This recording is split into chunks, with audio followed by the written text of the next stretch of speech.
ஐயா ஐயா சொன்னாங்க, யாருடைய பேச்சும் என்னைக்கும் வந்து வீண் கிடையாது. அவங்க இறந்த பிறகு கூட வந்து செயலுக்கு வரும். ஏன்னா நம்ம ஐயா பழனிநெடுமாறனுடைய தம்பி வந்து பழ கோமதி நாயகம், அவர் வந்து பீடபிள்ல வந்து பெரிய இன்ஜினியராக இருந்தார். அவர் எழுதின புத்தகத்தை வந்து நான் 15 ஆண்டுக்கு முன்னாடி படிச்சிருக்கேன். தமிழகத்தினுடைய நீர் ஆதாரத்தை பற்றி அவர் வந்து புத்தகங்கள் எழுதியிருக்காரு, எல்லாமே சிறப்பாக சொல்லியிருக்காரு. அவர் இன்னைக்கு உயிரோடு இல்லை, பணியில் இருக்கும்போதே இறந்துட்டார் பழ கோமதி நாயகம். ஆனால் அவருடைய கருத்துக்கள் வந்து இன்னைக்கு இளைஞர்கள்ட்ட போயிட்டு தான் இருக்கு.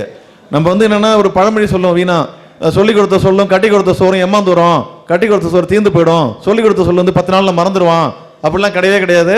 அவனுக்கு நல்ல புத்தி வரும், தேவை வரும்போது யோசிப்பான். அந்த மாதிரி நமக்கு வந்து ஒரு குரு மாதிரி சொல்றதுக்கு ஒரு ஆள் தான் நம்ம குருசாமி மாதிரி ஆளுங்க. அவர் பேரே குருசாமி தான். அதனால அவருடைய நோக்கம் என்னன்னா இதை பத்தி வந்து வெளியில சொல்லிட்டே இருக்கிறது. அப்ப இது வந்து நமக்கு தகவல் கம்யூனிகேஷன் தான் வேணும். இதை பத்தி அறிவை நம்ம கடத்த வேண்டியது நம்முடைய மூத்தவர்களுடைய கடமை. இப்ப இந்த 20 வயசு பையன் இருக்கான், அவனுக்கு வந்து ஒரு கேள்வி இருக்கு, அவனுக்கு நம்ம தொகுப்பா வந்து விபரத்தை கொடுக்கணும். அதுதான் நம்மளுடைய கடமை. விபரத்தையே கொடுக்காம நீங்க என்ன செயல் செஞ்சீங்கன்னு அடுத்தவங்களை கேட்கறது நம்ம வீணானது. இதை பத்தி விபரத்தை நம்ம பரப்பிக்கிட்டே இருக்கணும் சமுதாயத்துக்கு. தானா விழிப்புணர்வு உள்ள இளைஞர்கள் தானா வருவாங்க. நன்றி.